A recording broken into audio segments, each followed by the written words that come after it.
Hello guys, going to be going over this massive 15 game Friday slate on PrizePicks. So looking at first inning runs, there are 3 props. There are going to be 2 that are going to be the under and 1 is an over. So one of the unders, no run first inning props, is going to be San Diego and Atlanta. Under on this one, it is a Yu Darvish against Max Fried. 2 very good pitchers. These 2 teams are definitely solid overall teams. Atlanta does have Ronald Acuna back, but you trust the pitching in this. You look at DK Sportsbook for this one. It is a minus 145, so pretty solid there. And just when you got 2 great pitchers, that's just when I do like to take the under on these. The next one is going to be San Fran and St. Louis, also an under. Logan Webb against Jordan Hicks. Jordan Hicks, he was a closer, reliever. Now he's converted starter. Doesn't really go that deep, but he's going to be pitching at home against Logan Webb. Logan Webb, a righty. The Cardinals, they're a good team, but they definitely are not bad, but they're just not as great as they are against lefties, where they are the best team in all of baseball against left-handed pitching. But you look at the righties versus righties, WRC plus St. Louis. Again, they're not bad. They're 18th, 97, so that's pretty good. Then we're getting out of San Francisco. They're 11th right here, 110 WRC plus, which is pretty good. It is because they always do platoons, and so Hicks is gonna have to just not walk guys, not give up the bomb, and just get out of that first inning. He can go kind of like he can kind of go full out because he's not gonna be pitching, like 6-7 innings as a typical starter could. So I like this spot though at home for Hicks, so that's going to be an underplay. And then the over one is going to be Coors Field, of course. Kansas City against Colorado. It's going to be Zach Greinke against Kyle Freeland. Just, Kyle Freeland, not a good pitcher, pitching at home. And Zach Greinke, he gets by. He doesn't strike anyone out. He relies on soft contact, but it's not good to be a contact pitcher when you're pitching in Colorado. And that's why we're going to be taking this one. You look at Zach Greinke, his career in Colorado. Remember, look at these dates. He hasn't pitched there since 2019. He is now 38 years old. So you're not going to see the same strikeout numbers here. Like, he's striking out like 0 guys sometimes, like 1, 2, 3 guys a game. So you take away those Ks, the ball's going to be put in play, and that's going to be trouble. So you probably think that these numbers really aren't bad for Coors Field, but this is a 38-year-old Zach Greinke that can't even touch 90, not striking guys out. That is just big-time trouble. And for Kyle Freeland, same thing. Freeland's not old, but he's not that great either. And Arizona has the capability of just stacking righties. You look at what Arizona usually will do. Jordan Luplow has been playing really well. Ketel Marte has been much better right now. So just 2 guys that absolutely mash wrong game. What am I even saying? Colorado here, they going up against Kansas City. Kansas City also, they do have a lot of righties. They have, you look at Whit Merrifield, he's someone that's been playing a lot better. He went, I think, like 3 for 4 or something with a home run. And he immediately just got inserted right back at the top of the order.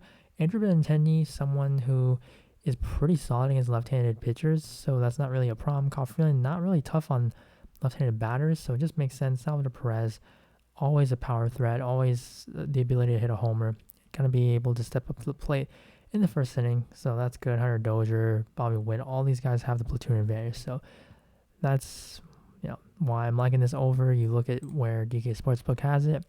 I think it's a minus 155 for the over, so really good value there. And then on to there's actually no strikeout plays that I really like. Pitching out, so there are 2. Tyler Mahle over 15.5 against Pittsburgh. So Mahle's just been unlucky.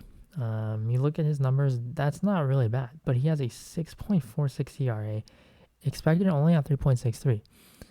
The issue is his walks, and for Pittsburgh, they are not, obviously they're not a great offensive team, and you look at where they rank, right? They're kind of a little bit below average, 96 WRC plus. They walk at a 9.2% rate, which is, it's not like as low as you want it, but as long as Mahle can just stay out of the walks, he should be able to get through 5.1. and he's been able to get through 5.1 before. This is a softer matchup. It's a lot better than what he's had to face so far this season. So that's why I like the over on this. Jordan Lyles, the other 15.5. So this one on sportsbooks, it's like at 17. And Detroit, just another team that can attack with right-handed pitching. Lyles, he has a really long leash. Like, he'll throw 90 plus, even over 100 pitches. So that's really good. Detroit, they pretty much have a bunch of righties except like Austin Meadows. Grossman is a switch hitter. So it benefits Lyles. And again, Lyles usually, he's not that great of a pitcher, but he just goes pretty deep. Like, he eats innings. So it's going to be the over for this one. And then there's going to be one fantasy score play, and that's going to be Framber Valdez, under 35.5.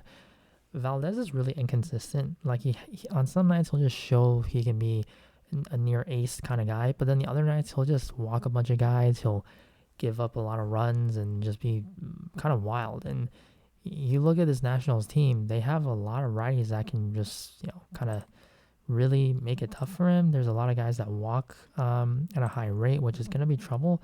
Valdez, like 12.7 against lefties, 9.9 against righties, and the walk rates, Soto, Bell, Cruz, all above 10%.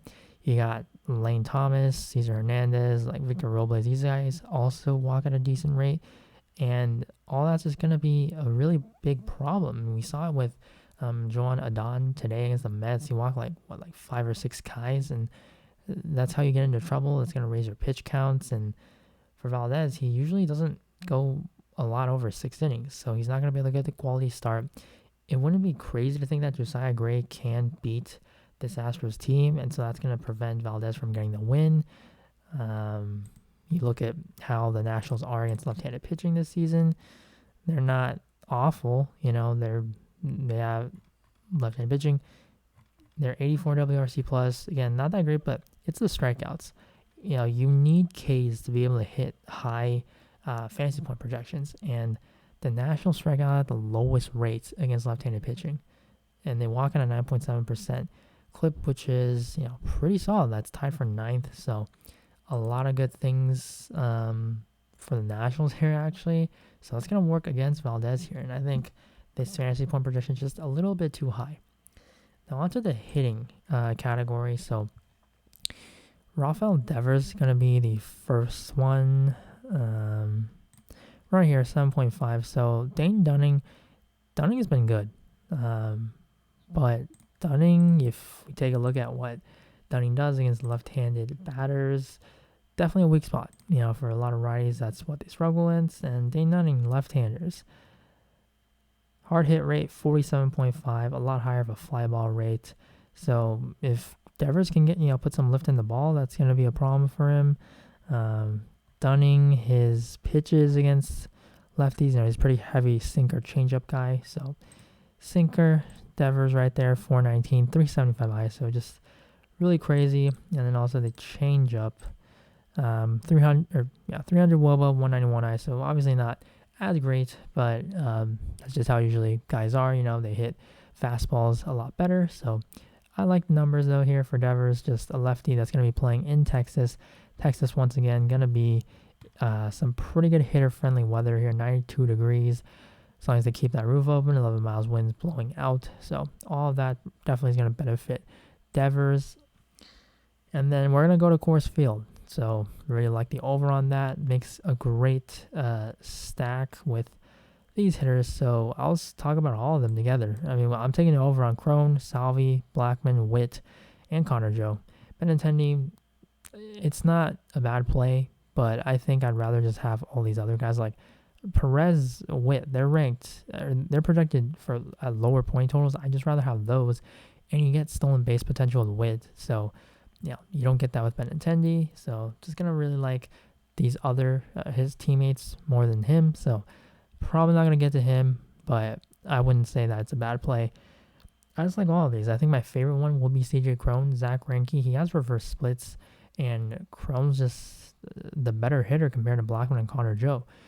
Like Cron this season, you might not believe it, but he has so much red in his Baseball Savant page. Like the hard hits there, barrel, everything. He doesn't really strike out. Whiff is only that's really good. K is not too high.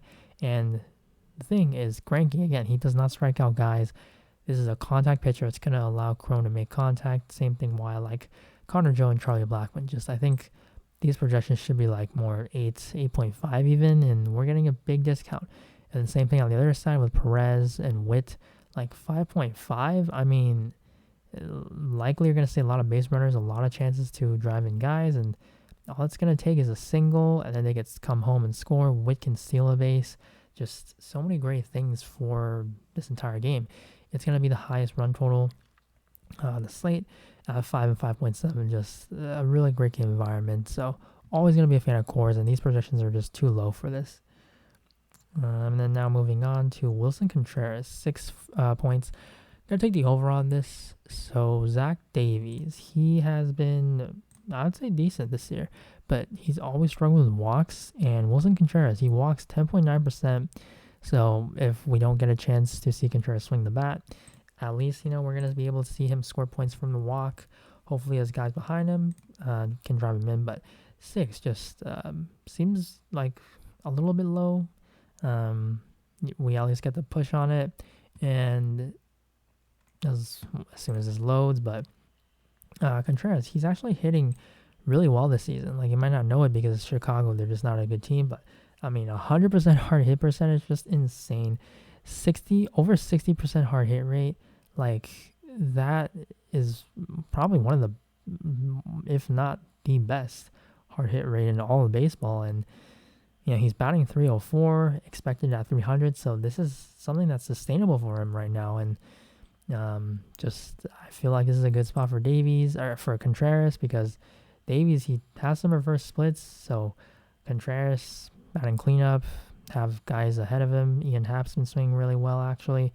I think this is a good spot for him. He's going to be my favorite Cub. And then moving on to walks and hits.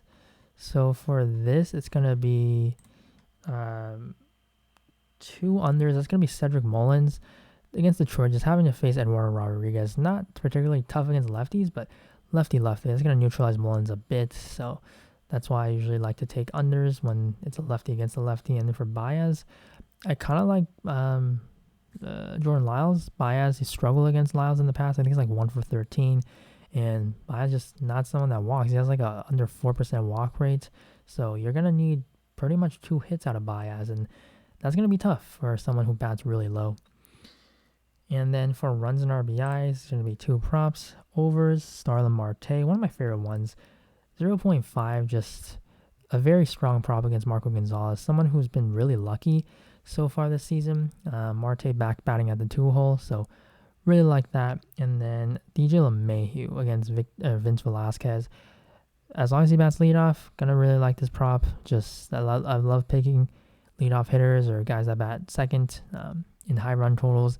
Strong offensive teams. So LeMahieu, the other strong run plus RBIs plays. But yeah, overall, I think favorite play is going to be that KC Colorado first inning runs, and then CJ Cron and Starlin Marte.